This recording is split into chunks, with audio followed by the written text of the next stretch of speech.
Hello, this is Chelsea Jennings from Metal Temple. Thank you for taking the time to speak to us today. Today we are here with Juergen Engler from Die Krupps. We have some new questions about the newest album, the Metal Music Machine, and the latest tour that will be coming up soon. The first question, Die Krupps has just put out their latest release in Metal Music Machine. It's another electronic and industrial music piece. What inspired the incredible sound that we hear on the latest release? Well, basically, the new album, Metal Machine Music, is based on the experiments that we had basically perceived back in the 90s. I mean, we had, or like even late 80s, we, combined electronic music or machine music, as I call it, and metal elements. And we were, at the time, we were still experimenting, even throughout the 90s. The albums became more and more metal. The electronics were kind of, get pushed further to the background. And I thought with this new album, Metal Machine Music, it was basically, picking up where we left it off with Paradise Now, which was the album we put out in 97. And basically perfect what we had tried to do back in the 90s. And I think with this new album, the elements, the symbiosis of metal and electro machine music has been perfected. I think. I'm very happy with the new album, obviously, which is I'm very critical usually, but I'm happy with it, the outcome, and I think it's basically if anybody liked what we were doing back in the 90s, this is, in my opinion, a step up and even more aggressive in your face. And on the other hand, the electronic and the rock elements, they're not side by side. They're really in sync. The machinery is in place here. Yeah, I really like the new sound on it. I was listening to it just a couple days ago to do a review for it, and I quite enjoyed it myself. Awesome, thank you. Absolutely. So Die Krupps will be touring across Europe in September. Which city are you looking forward to playing the most and why? Oh, actually, that's a tough question because we're a big city band, so the bigger the cities, the bigger the crowds, the more fun. But it's always a pleasure for me to play my favorite cities, of course, because, when we get to the venues, I usually, I like to walk around, explore the area a bit, or just have fun. And I always love playing London. That's one of my favorite places in Europe. But on the other hand, I'm very happy to play Italy this time. We've never played in Italy for whatever reason. It's always great to play, and also Poland. I think we've only played Poland once before. We haven't played in Finland since the 90s, basically, and we got some shows there. Even the same with Norway. We haven't played in Norway in I guess 20 years. So I think this tour, there's a lot of places that I'm actually very keen on going back to and playing there. Picking just one would be very, very hard. I don't know. I just love to play, feel the audience, the response, and I don't know. I can't tell you. There's not one show that I would single out and say this is the one. I can't do that. That's fair. Is there a plan to follow it with a U.S. tour? Definitely. I would love to play here again. Last year we played some shows in the U.S. We played Kinetic. Actually, no, that's not. Wait. What was it called? Where did we play last year? Sorry. Actually, we played. Can you help me? What's the festival in Chicago that we Cold Waves? That's it. Yeah. Well, last year we played several shows in the U.S. We played Cold Waves festival in Chicago. We played some shows here in Texas, and we played a show in Los Angeles, which was basically just getting some dates rounded up on the festival, the Cold Waves Festival in Chicago. So, but we're definitely planning on playing more shows next year. This year, probably not. It's a little bit too late for that to plan a tour. But Right. I'm quite confident that with the new album, because, I mean, the new album's going to get released here in the States a little later anyway, so it's going to be out on Metropolis Records again. And so I'm quite sure that, you know, the tour will probably be like in like early next year, around early to spring of next year. Cool. Make sure you come to Tampa when you get here. Oh, yeah, definitely. All right, awesome. The next question, I kind of asked that. Something that I always found interesting is that the vocals for the band are in both German and in English. What inspired you to perform in both languages? It depends on the topic and the feel of the track. Because, I mean, certain tracks, they require to be sung in German because they address a German audience in particular. Like, for example, Kaltes Herz is aimed at a German audience. They need to understand the lyrics because it's basically it's a song about Germans, about their way of, well, how can I say that? The German mind. So in other songs, they're basically you know, the topic of the lyrics are basically more international, you know, like universal. It's usually like this. When I write lyrics, I go with the flow of the song and feel if it has to be sung in German or in English, because German has a certain rhythm that English doesn't have any other way around. So depending on the song, it comes natural. Okay. I usually get, you know, there's like phrases or something that comes to my mind, and I can feel out right away if it feels better in German or in English. But also, like I said, it depends on the topic of the issue that we want to address. If it has to be sung in German or if it has to be sung in English. Okay, and the next question, the song that stood out to me was the single Fly Martyrs Fly, which charted number 2 on the German DAC charts. And it was about number 1 since yesterday. Pardon? It's number 1 since yesterday. Oh, this was last week when I looked it up. Yeah, right. Anyways, that's even more cool. And it was about the German Air Wings flight. What prompted you guys to write about that, and was it personal? It is very personal in the way that, you know, I always had a bad feeling about sitting on a German airline, and I remember back in the you know, days, you know, like back in the 90s when you did do many phone interviews. Basically in Europe, they flew you around like from one city to another, you know, like doing 20 interviews a day, you know, and I remember like looking at the cockpit door being open at all, you know, all the time, and you know, people talking to the pilot, or you know, just one person being on the cockpit, or at times, you know, being like 3-4 people in the cockpit and stuff like that. I was like, this is not good. This could be a problem at some point. And I remember calling my record company at the time saying, please don't book me on German airplanes anymore, or airlines anymore. And when I heard what happened, it just confirmed my fears, you know, because, you know, all these other countries have these rules in place.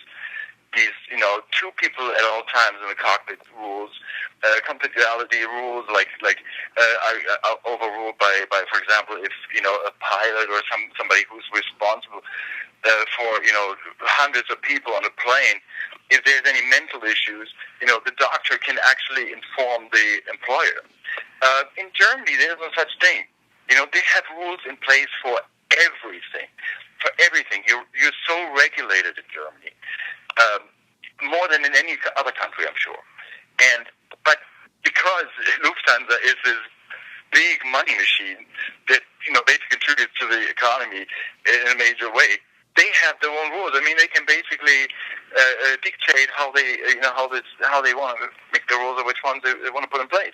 So when I heard what was going on here on the news, I was like, and then seeing this Lufthansa CEO basically saying, well, you know, we you know, don't know exactly if we're going to change those laws because, you know, we don't feel they're appropriate or whatever.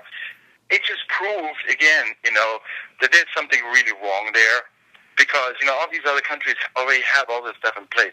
But in Germany, where, you know, everything is regulated except for maybe how to breathe, okay, you have, you know, these big corporations basically making all the rules the hell they want. So that's why, you know, I thought that was a very, very important song to write. Absolutely, and then 150 innocent people die, or even more, and they still don't do anything about it. Exactly, and they're not going to get paid either. I mean, here in the States, if something like that happens, they would basically, you know, I mean, like, there would be lawsuits all over the place, and people would get you know, the families would at least get a lot of money. In Germany, they're paying between 10,000 and 70,000 euros a person, depending on that person's income. So basically, if you were a child, or if you were unemployed, if you weren't making any money, you were the grandpa or whatever, you're basically ending up with nothing, or your family is ending up with nothing, because they're not paying for you. You're only worth something to the you know, in Germany if you work, if you contribute to the machinery. You know, it's ridiculous. It's unbelievable. Right, and if 150 lives isn't enough to change it, I don't know what is. I mean... Exactly. Absolutely.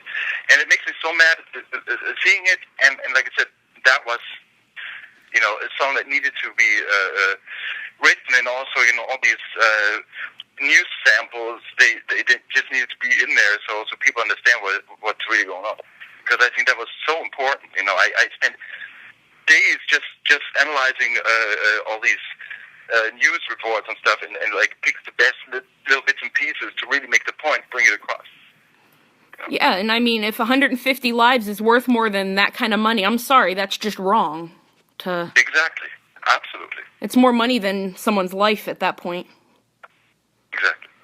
All right, and then, so the Die Krupps is currently signed to the SPV Steamhammer Metal, the record label. How has that been working out for you guys recently? Well, the thing is, the interesting thing is, originally we were signed to Oblivion, basically SPV, but their subdivision, the electro subdivision, Oblivion. But because of the way the new album is, I mean, the idea was basically to have it released through Steamhammer, because obviously, you know, this album is more rock than any of the other albums, latest albums we've done. Right. And it's just, you know, we just wanted them to expand the opportunities and get it out through their metal channels. And I think Steamhammer is just the perfect home for it. I think it's just perfect to, you know, put it out through the different channels. Like, I mean, it's still going to be, you know, promoted through Oblivion as well in Europe, but also, I mean, mostly through Steamhammer. I think it's perfect. Right, so it's a bigger reach for the band than the other labels have been. Exactly. Okay, and I was reading through on the biography page, and it says that you play a steelophone. What on earth is a steelophone? I've actually never heard of one. Well, the thing is, nobody, I mean, there's no other steelophone in the world other than mine. It's basically what it is back in the early Die Krupps days, you know, we were basically making industrial noise. So, and at first I was, you know, in the studio, I was playing all this metal percussion, like metal pipes, or playing on metal pipes, or on sheet metal and all that stuff. And at some point I was like, okay, well, we have some shows coming up. How the hell am I going to do this? Because, I mean, in the studio you can lay stuff on the floor or on, you know, a table or whatever, and you can play it. I need something that basically, you know, it's, you know, puts it all together and holds it together. So I was watching this TV program at the time, and I saw this guy with this big vibraphone, and it's like, you know, like a jazz vibraphone player, or you know, and I was like, this is actually a great idea. I could, you know, put this all in place. Like, I have all these different metal pipes of different diameters and lengths and stuff. If I put them on the, you know, on like a kind of a, you know, kind of like a base, you know, just hang them in, like attach them and stuff, that I could actually make this like a portable instrument. Right, and use it at your concerts for... yeah, and it's basically what it is. It's like this stand with different metal pipes, different diameters, lengths, and thickness, and they all have different sounds. And so basically, it's like a metal instrument. It's basically, and I played with like thick metal sticks to get a really, badass tone out of it. And I've been playing this since the early Krupps days. And I mean, this is still a phone. I'm just having another one built, a new one. That's going to be even more,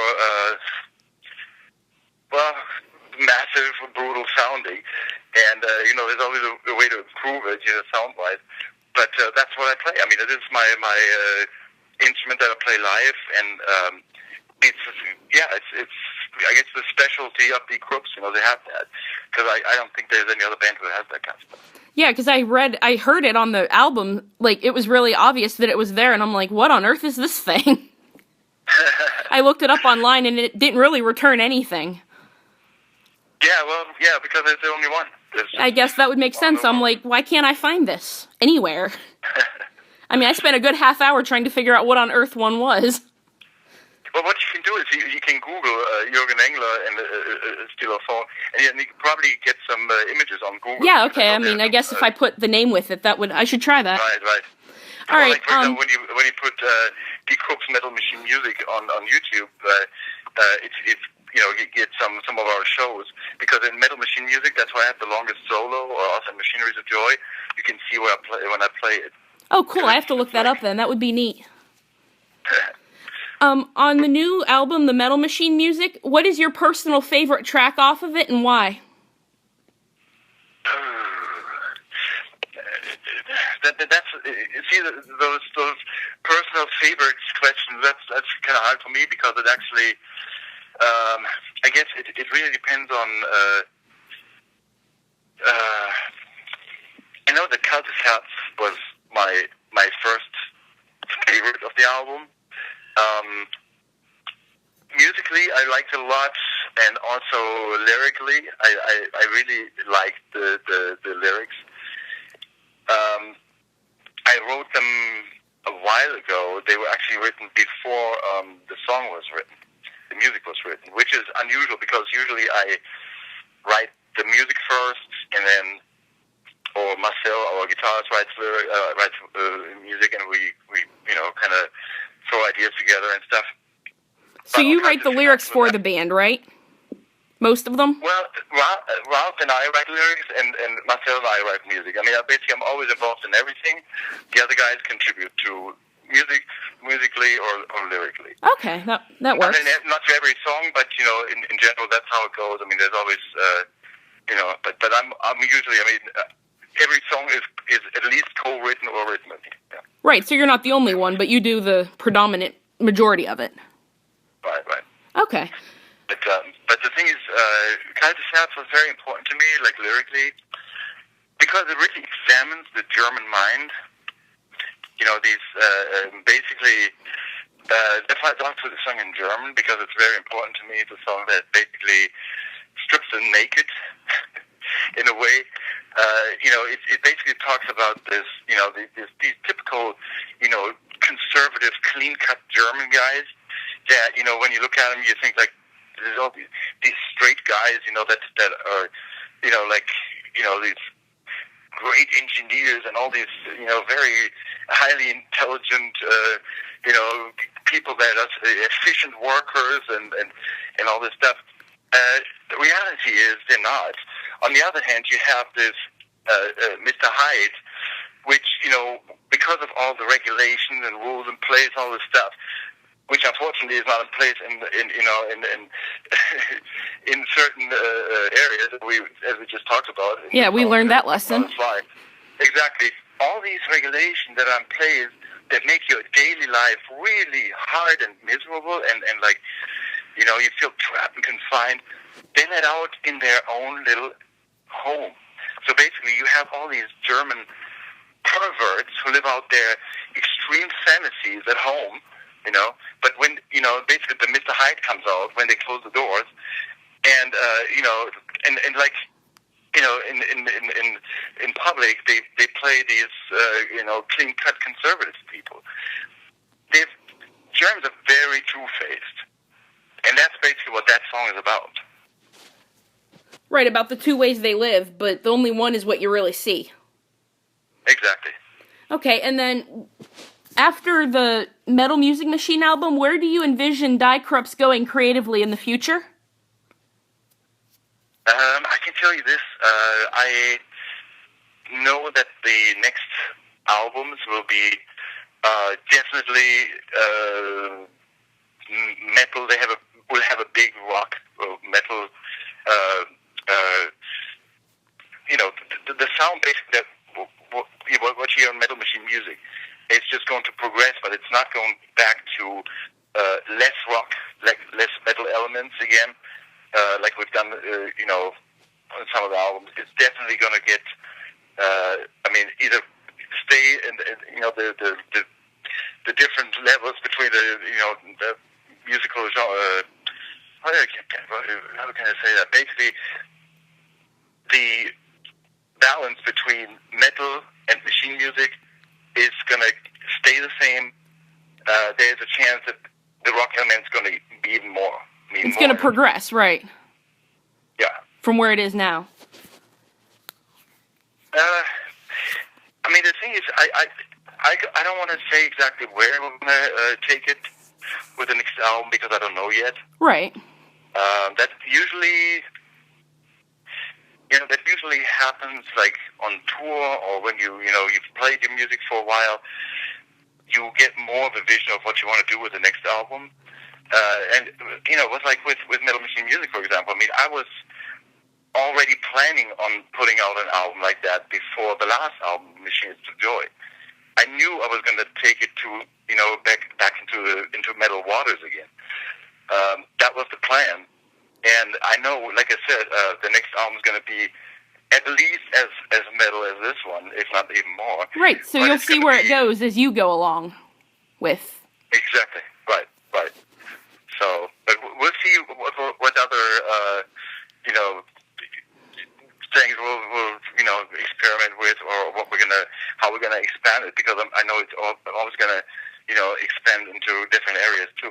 It's gonna be interesting because on this tour, when we play the songs every night, that's basically when you get all these ideas, what you're gonna do with the next album, and you feel it. You can feel basically where it needs to go, and that's what I like. I like to basically I think that's the most important thing for a band, to know where they stand, to know where they come from, to keep the essence, basically what the band is, and take it further. Explore it and push further. All right, and one final question. After having been around for the better part of 3 decades, is there anything that you haven't accomplished yet that you would like to see the band accomplish? Actually, I think what I would like to see is Die Krupps packing bigger places in the U.S. That would be something that I'll be really, really happy with. Because the thing is, we have a big following in Europe, and I know we have a following here in the States, but I guess because we haven't really been touring here as much as we have in Europe, our following is not as big as it is over there, and I would like to see it grow. That's one thing that's still on my agenda. I really want to get the Krupps, see it as become bigger here in the U.S. All right, absolutely. That's really a wish. Well, thank you for taking the time to talk to us today. We really appreciate it. Thank you.